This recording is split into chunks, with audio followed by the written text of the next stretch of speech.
Thanks again for coming, everybody. And thanks to Jan Stick and Well Read Books for having us. I really do love this place.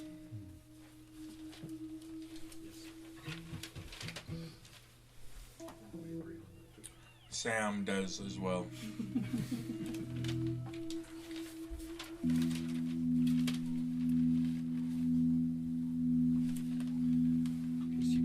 These are little cardboard pony tokens from a unicorn cake party game that I occasionally play with a 6-year-old. And they're perfect for sticking in between two keys on the keyboard so that it keeps one of them pressed down so that I don't have to do it with my fingers.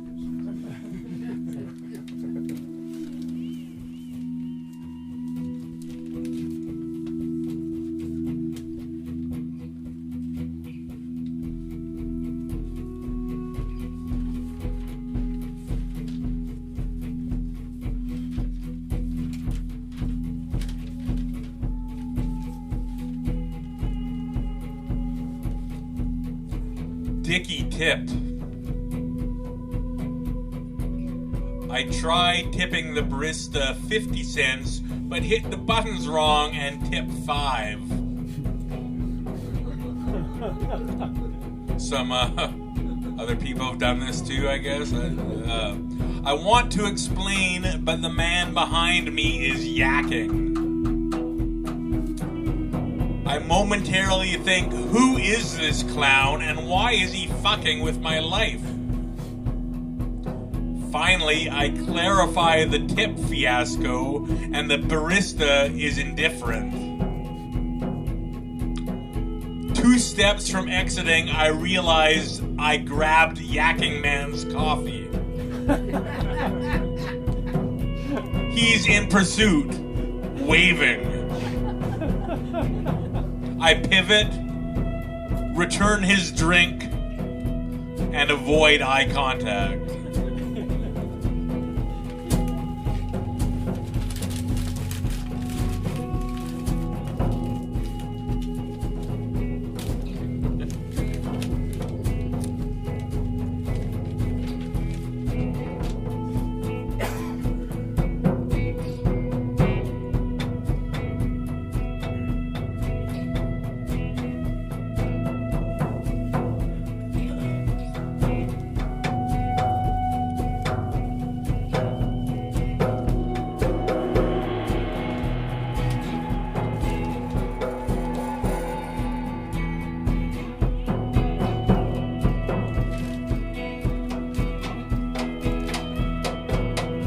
Loyalties.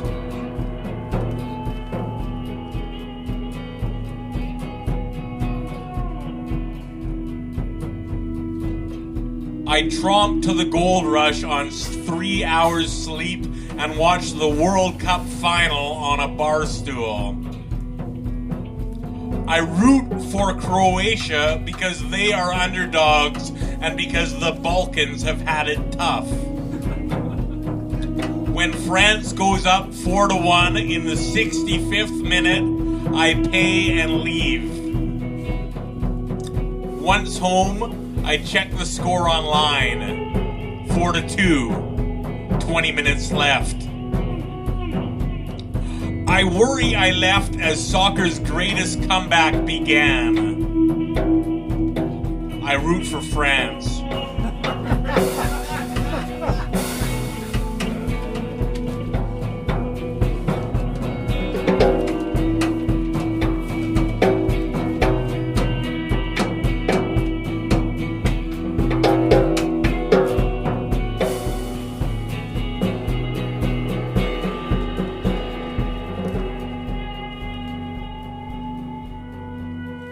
This one is called Transac, about a very special bar in Toronto.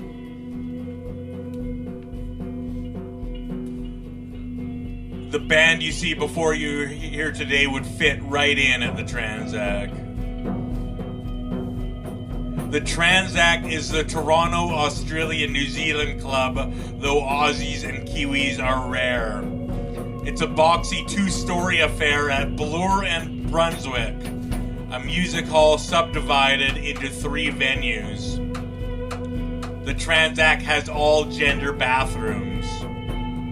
It has a chocolate almond dispenser that takes loonies and a peanut dispenser that takes quarters. It has 10 beers on tap, experimental jazz, and a Kubrickian room with burgundy drapes 8 feet tall and old chairs, ornate and haunted. It has hippies, Saturday jams, and monthly shows by Vivian Wilder. It has budget deficits, bulletin boards, and rumpus room Thursdays. It has family-like employees and volunteers, a poster of Australian war heroes, and a heck of a New Year's party.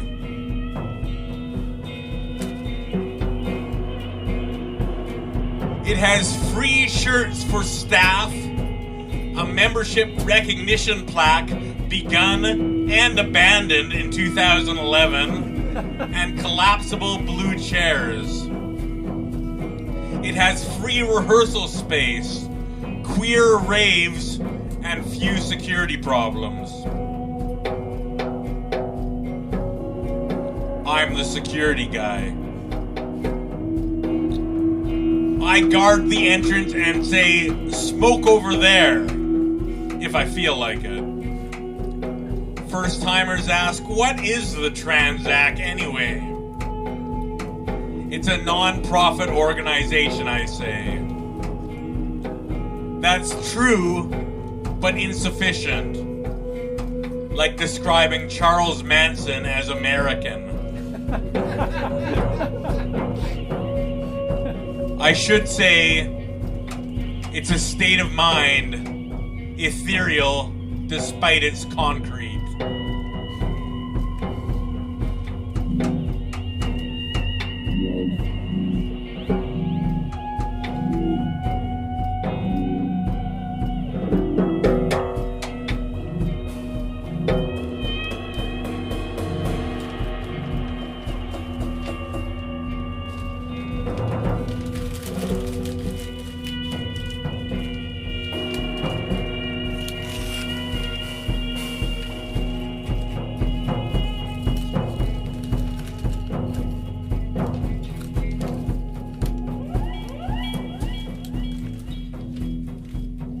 I call this one toothache.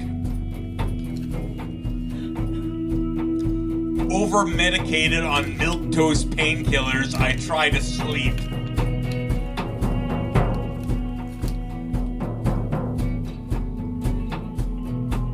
To pass time, I recount history's greatest toothaches. Genghis Khan and his impacted molar. Joan of Arc and her abscessed bicuspid. The gangrenous gums of Emperor Taizong. None of whom could check their coverage online. Thus, I nod off, believing my toothache is no Hall of Famer.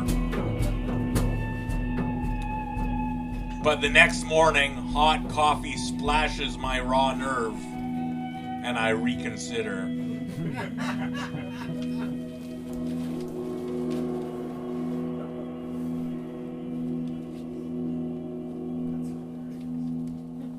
Awesome, guys. Thank you very much.